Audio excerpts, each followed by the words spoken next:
we are moving the nation and the nation counts on us. That's the beauty of the helicopter scheme. Apatsu Mitram, which definitely means a friend in need.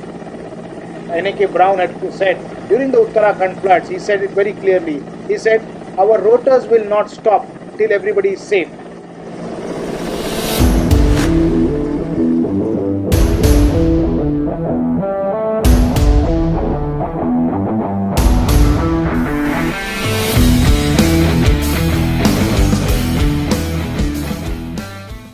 Hello and welcome to Blue Room Conversations, a fortnightly series where we invite guests from the Indian Air Force to share their experiences on various topics.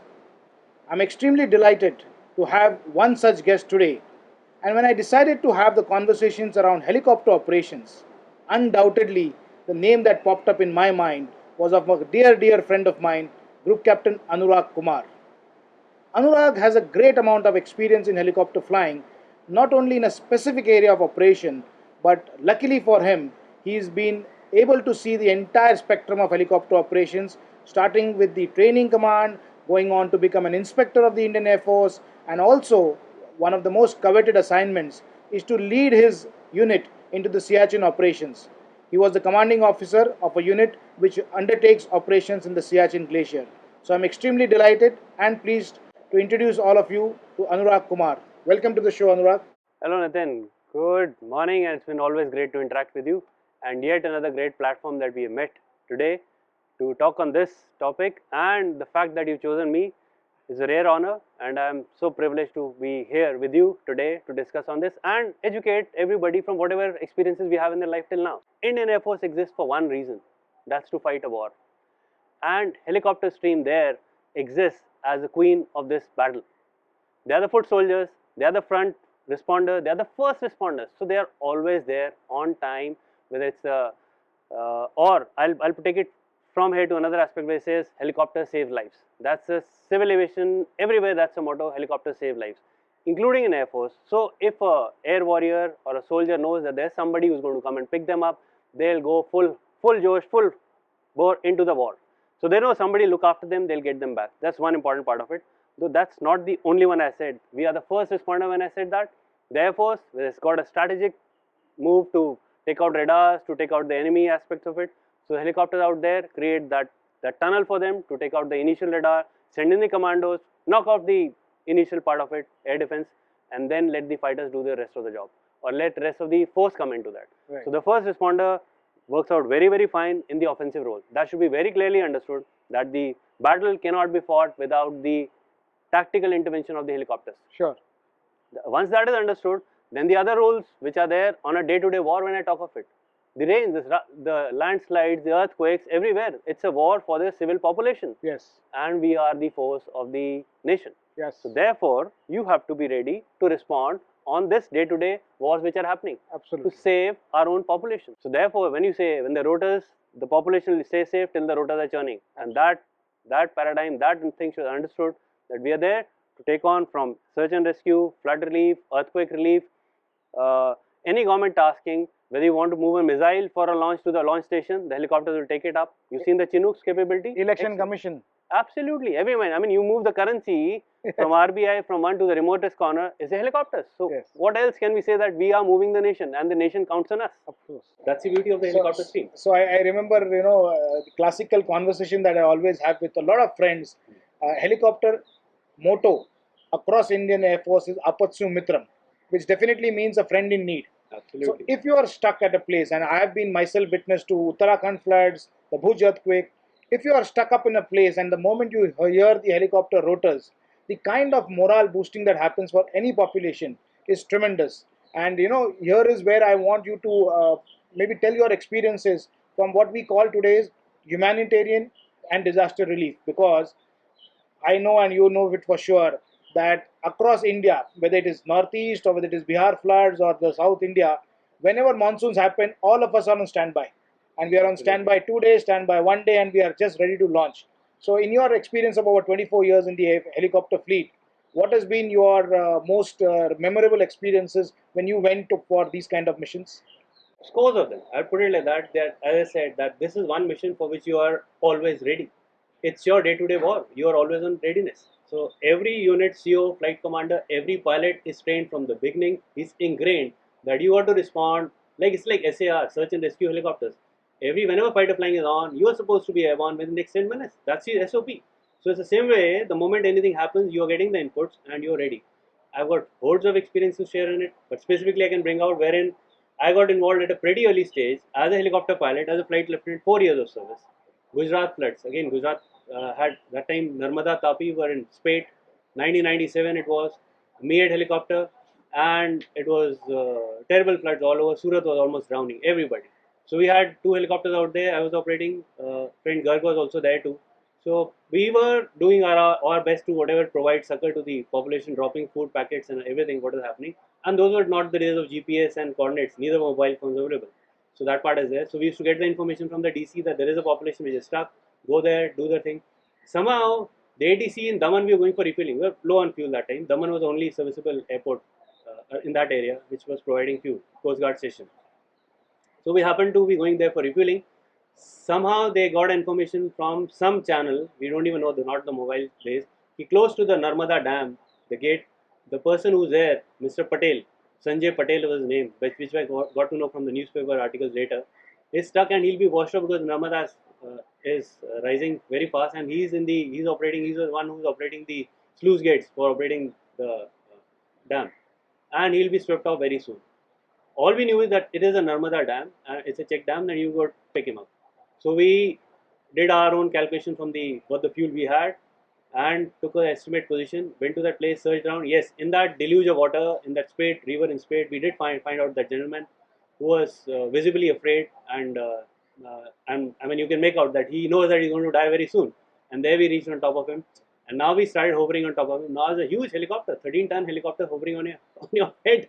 You don't know what's going to do. And then we lower a bucket. The gentleman will not come down. Then we had the gunner tell him that this is what it is. Indicate from, sit down on it, we'll take you out. Right. All that. And it's a deluge. It's a water all around you. You have no references. Very difficult situation. But we managed to pull him out. Fortunately, I don't know who had the camera around that time or which was the local press around that time covering it from the banks. But did manage to cover it. And it became kind of national news in those days. It was 19 September. So I didn't even realize that that's become a national news. We did doing our job. And then suddenly I get a call. In fact, it was my dad. My classmates called up from somewhere from Delhi. They found it was not the days of mobile. When I called up, they said, "Hey, you are on the Hindustan Times. What's happened?" Yeah. The heading read, "Flying Angels Rescue a Man from Drowning" or something like that. So yes, this is one experience which brought us that you have to be ready all the while and be ready to react at a short notice. Amazing story, sir. One single survivor and the kind of apprehensions, fear that survivor goes through when he sees a 13-ton helicopter, I can well imagine. Yes. You do some kind of communication with that particular survivor, trying to tell him to come up, but it takes a lot of guts. So you got to maintain your patience at the same time, a lot of group coordination. So wonderful, I think, experience on that front. I also want to, ask you a specific area of your career. And when I reached a particular leadership role, which was actually the number 2 of a unit in Jammu and Kashmir, I recollect you commanding a unit, and the basic purpose or the basic task of that unit was to operate in the glacier. Yes. And you had a tough challenge at hand. So could you share your experiences on the kind of challenges that a unit faces when you operate in the glacier? Glacier is a very inhospitable terrain, very harsh weather. Temperatures ranging, you've seen it. It's minus 40, minus 47 is what I've seen there, reading on the aircraft instrument gauges. Minus 47 degrees, we have seen it, and the terrain, of course. So the altitude, machines are running to the extreme. More than the machines, I think the human endurance which is running to the extreme. So here, I think there are two roles to it. One is that as a commanding officer, you got to own up everything and be there to lead them from the front. You can't be sitting on a high pedestal saying that you go and do the job. Everybody is facing those safe, rough weather. It's minus, when I say minus 20 degrees, the technician is going to, for servicing that aircraft, his hands take a cold burn. We hear of hot burns. When you touch the cold metal skin, the hands burn, the skin peels off. So it's a cold burn there. You got to empathize with them. You got to be with them to make them understand, to make them get involved, give them the importance. Right. Ownership has to be right from that. I would say not only technician. Why talk of them? Why talk of pilots? Let's talk of the NC, the one, the Safai wala, the Laskar who's giving you tea. Yes.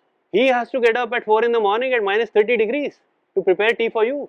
Isn't his involvement more important? Very much important. So it's the ownership of, he feels involved that he's going to serve the pilots, the technicians, prepare tea and food for them so that they can go and fight out the war for them. Sure. So that's the kind of involvement you get from each one of them, from the lowest person in the chain, and he should feel importance. So I feel that everybody is important in the chain. As a CEO, that's an important part to keep the motivation high, that you should feel that everyone, each one is doing an important job.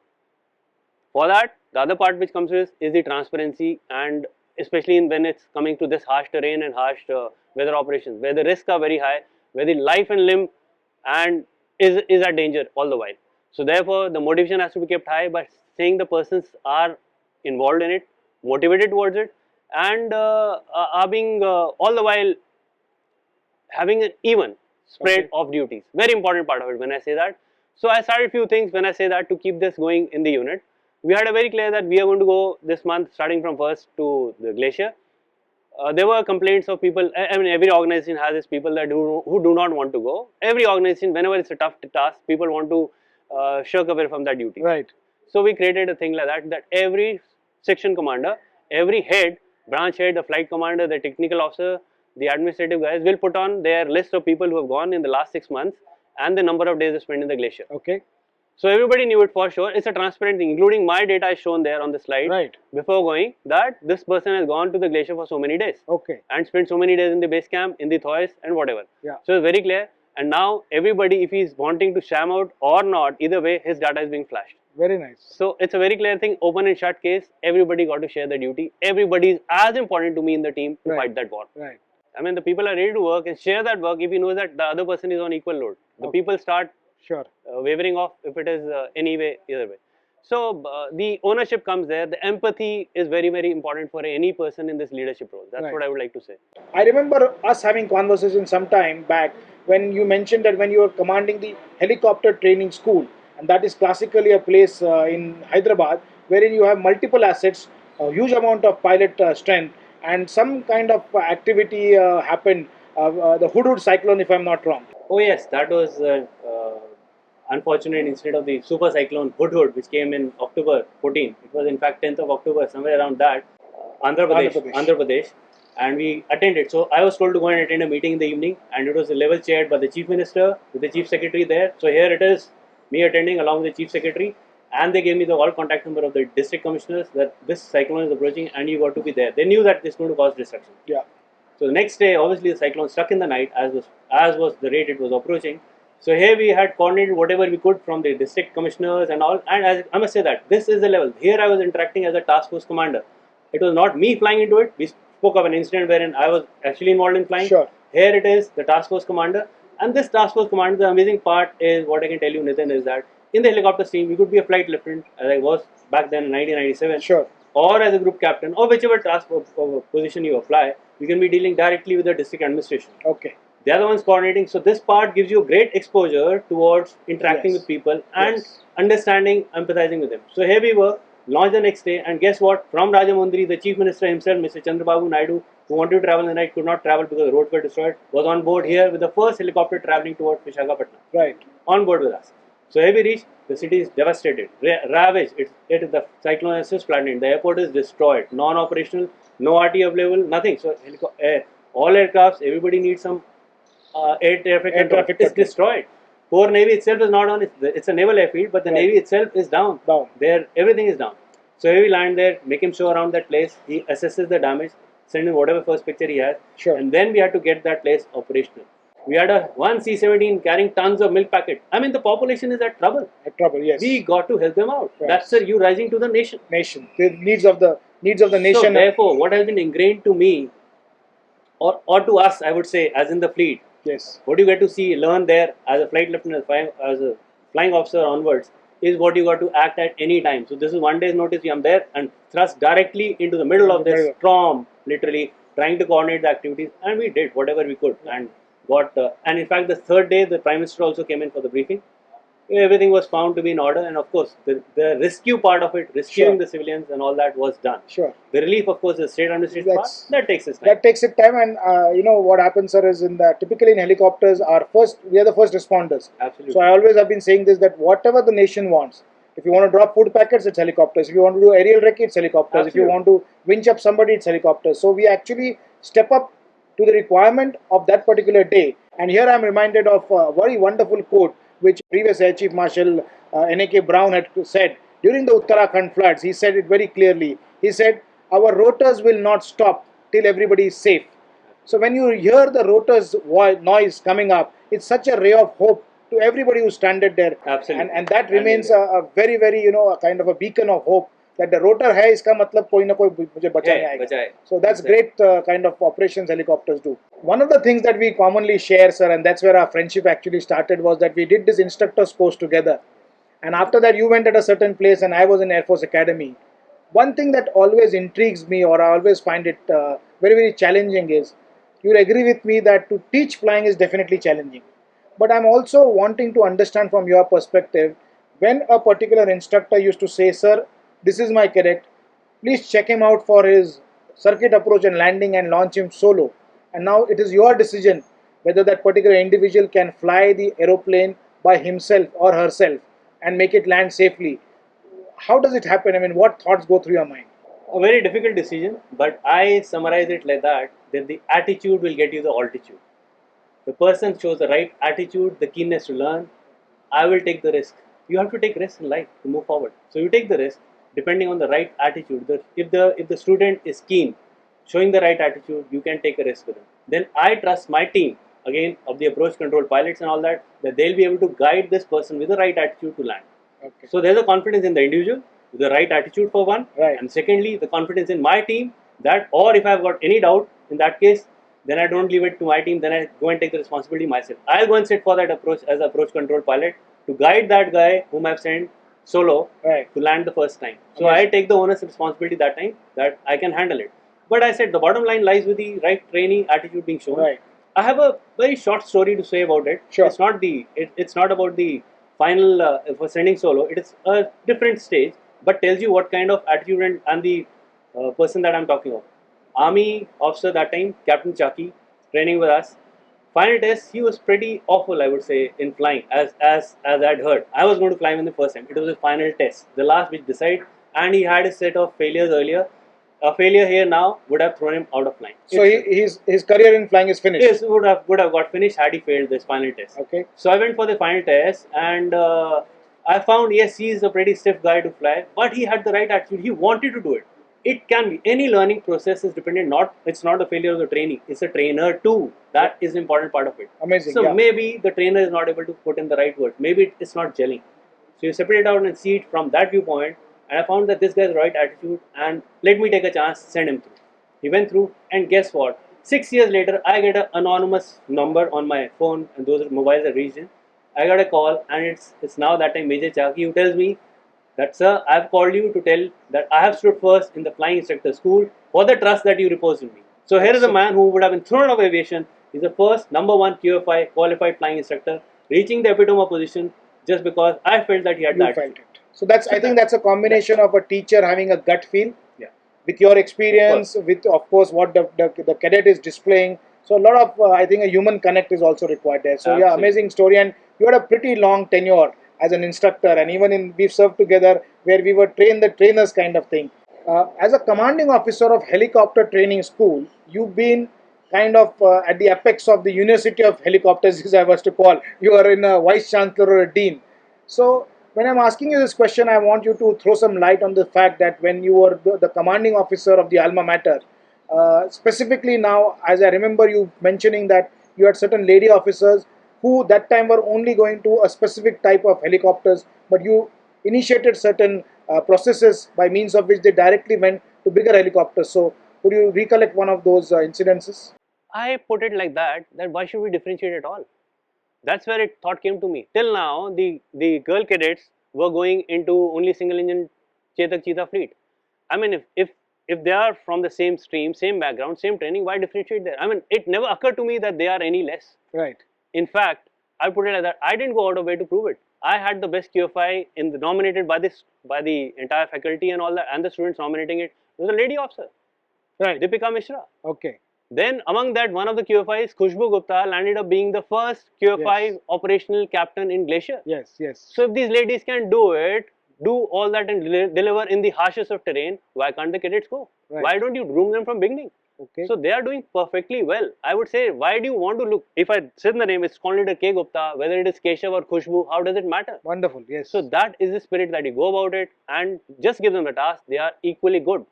Absolutely, I would say, why say equally good? They are as good as a male counterpart. Right. Why do we want to compare it? Right. So I have to just tie up few persons in air headquarters and friends here and there, and just said them that they are equal as far as I am concerned. Just consider them same. And Right. they went into multi-engine. They are flying perfectly fine. She stood first in the girl whom we sent there, and just proving the point that she is good. Therefore, she is doing well. Yes. The male female does not matter. Sure. They will deliver. Anurag sir, if you were to kind of give a mantra, because you had a fantastic career in the Air Force for 24 years, before that the NDA tenure as such, or your training, and if you were to tell a mantra for success to anybody across organizations, what would that be? I would say, why don't you create a brand for yourself? You are the brand. It's you who are known for that. So, and your name, your knowledge, your acumen spreads very fast. You're known. Any organization works on it. So I would put it. I draw inspirations from one for that. For as a starting point, when you're starting your career, it's Gyanena Siddhi, which is the motto of the helicopter training school, as we say it. You reach glory through knowledge. Gyanena Siddhi. Gyanena Siddhi. It's Okay. a Sanskrit word, Right. the logo of helicopter training school. Right. Wonderful. Conveys right from the trainee level point of view, from the ab initio starters, any career, any corporate, any organization you are in. Sure. Gyanena Siddhi is your meat. Right. You got to know your stuff. Okay. Then only you can progress. You can bluff your way only to a limit. Right. Right. So have your thing. Know your entire knowledgeable part of Sure. it. Be knowledgeable. That's one part of it which I say. Next is, once you build up your brand, that you know this is a knowledgeable guy, this can be depended upon and can take all the relevant risks which are involved. We're not talking of SOP as I discussed. Yes. The risks which are evaluated by the matrix. Matrix. Do it. That time, then you become the brand called Count on Me. The Asmasu Vishwasat. Asmasu. Vishwasat. Asmasu Vishwasar. Okay. The 130 helicopter unit, the Condors which I commanded, the Glacier Okay. unit. Very nice. The motto of that, Asmasu Vishwasat. Count on us. Count on When us. you say this is a unit, when I say us means it's the entire unit, the Yes. team. Yes. When I say I give a task to this unit X or this team A or B, the entire team works together and achieves the task. हो जाएगा साहब. होगा, Okay. काम होना है. मराठी में भी say होनार म्हणजे होनार, means once you have होनार. given me that task, हो जाएगा. हो जाए. Okay. कैसे भी होगा. What So else? that is it. Count on us. That is it. And thirdly, when you reach the organization as a senior post for Right. the third place, which is the third place I'm talking of, Yes. when you're reaching a supervisory level, you are the team leader, manager, flight commander, technical officer, whatever position of leadership that Leadership, you occupy, Yeah. then knowledge multiplies when disseminated. That is the motto of Flying Instructor School. Vidya Danena Vardhate. Vardhana. Exactly, that's what it is. So these three organizations, the Lovely. wonderful organizations, are delivering the messages for any organization, any task. Right. You become, so don't keep it to yourself. Yes. You will only learn from others also all the while. Sure. Keep spreading, and the organization will grow. That's what everybody wants. Amazing thought. Exactly, that's what is the summary of the thing. And of course, for a position that it is, I think I have to borrow from what you have summarized in your C core, the communication, conviction, right. ownership, and empathy, and that is your formula that if I apply. Yeah, If so- you own up that, then everything is done. Sure. So, beautiful summary, sir, of a career of a young person. Yeah. Gyanena Siddhi, Asmasu Vishwasar, count on us. And the last one you said is Vidya Dhanena Vardhate. Absolutely. So, I think at three different levels, you just mentioned and you just heard Anurag saying that if you want to develop a good career, if you want to be successful in careers across the spectrum, you must first get your good knowledge. Thereafter, as a team, you must be able to deliver what is expected. And of course, when you reach a leadership position, you must disseminate the knowledge that you have so that the knowledge will revolve around and come back to you. Because when you make people and when you give people a lot of knowledge and various ways of working, or automatically you feel fulfilled and the organization also can achieve great heights. So that is all, sir. Thank you so much for being here today. And ladies and gentlemen, this was Group Captain Anurag Kumar, who was with us on Crew Room Conversations. I hope to see you for some wonderful conversations in the forthcoming fortnight. Till then, thank you and Jai Hind.